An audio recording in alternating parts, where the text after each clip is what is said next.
வணக்கம். நீங்க எங்ககிட்ட பகிர்ந்துகிட்ட அந்த சரவணன் எழுதிய மதுரை மீனாட்சி அம்மன் கோவில் பற்றிய குறிப்புகள பார்த்தேன்.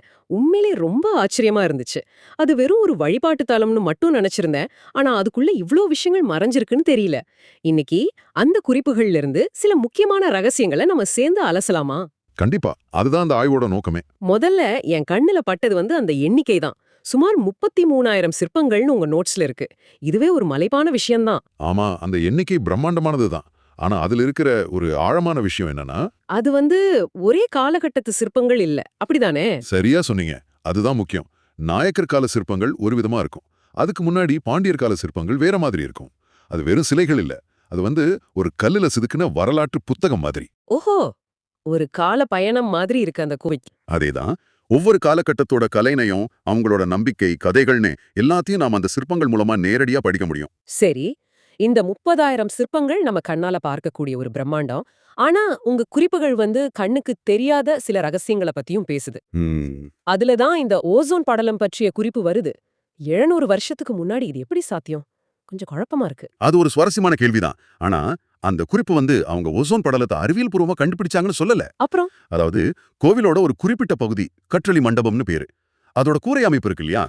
சரி. அது வளிமண்டலத்தோட அடுக்குகளை பிரதிபலிக்கிற மாதிரி வடிவமைக்கப்பட்டிருக்கு அப்படின்னு அந்த புத்தகம் சொல்லுது. ம். ஊதா நிற கற்களை பயன்படுத்தி ஒரு குறியீடா அதை காட்டியிருக்காங்க. ஓ! அப்போ இது நேரடி அறிவியல் இல்ல. ஒரு குறியீடு. ஆமா, பிரபஞ்ச அமைப்பை பத்தின அவங்களோட புரிதல் எவ்வளவு ஆழமா இருந்துச்சுங்கிறதுக்கு இது ஒரு சிறந்த எடுத்துக்காட்டு. அப்போ இது எல்லாமே குறியீடுகள் தான். இதே மாதிரி அந்த கோவில்ல இருக்கிற செல்வத்துக்கும் ஏதாவது குறியீட்டு அர்த்தம் இருக்குமா? நீங்க எதை கேக்குறீங்க? ஆமா. உங்க குறிப்புகள்ல ஒரு 2 அறையில பல கோடி ரூபாய் மதிப்புள்ள ஆபரணங்கள் இருக்கிறதா சொல்லப்பட்டிருக்கு. அதோட மதிப்பு வெறும் பணம் தானா? இல்ல அதுக்கும் மேல ஏதாவது இருக்கா? நிச்சயமா இருக்கு. அது வெறும் புதையல் இல்ல. முதல்ல அந்த காலத்துல கோவில்கள் வெறும் ஆன்மீக மையங்கள் மட்டும் கிடையாது. ஒரு நாட்டின் கருவூலம் மாதிரியா? அதேதான். அது ஒரு நாட்டின் கருவூலம். அந்த ஆபரணங்கள் பாண்டிய மன்னர்களோட பொருளாதார வளத்தை காட்டுது. ஆனா அதை விட ஒரு முக்கியமான விஷயம் இருக்கு. அதென்ன? அது அப்போ இருந்த உலோகவியல் தொழில்நுட்பத்தோட உச்சம். ஒவ்வொரு நகையும் ஒரு தனி கலைப்படைப்பு. அது அந்த காலகட்டத்து மக்களோட திறமைக்கும் அறிவுக்கும் ஒரு சாட்சியா அந்த இருட்டறையில இருக்கு. அது ஒரு வரலாற்று ஆவணம். அப்போ நம்ம பார்த்த வரைக்கும் மதுரை மீனாட்சி அம்மன் கோவிலுங்கிறது சிற்பங்கள் நிறைந்த ஒரு கலைக்கூடம். அப்புறம் வானியல் அறிவை காட்டுற ஒரு குறியீட்டு மையம். ஒரு நாட்டின் பொருளாதார சக்தியை பறைசாற்றும் கருவூலம்.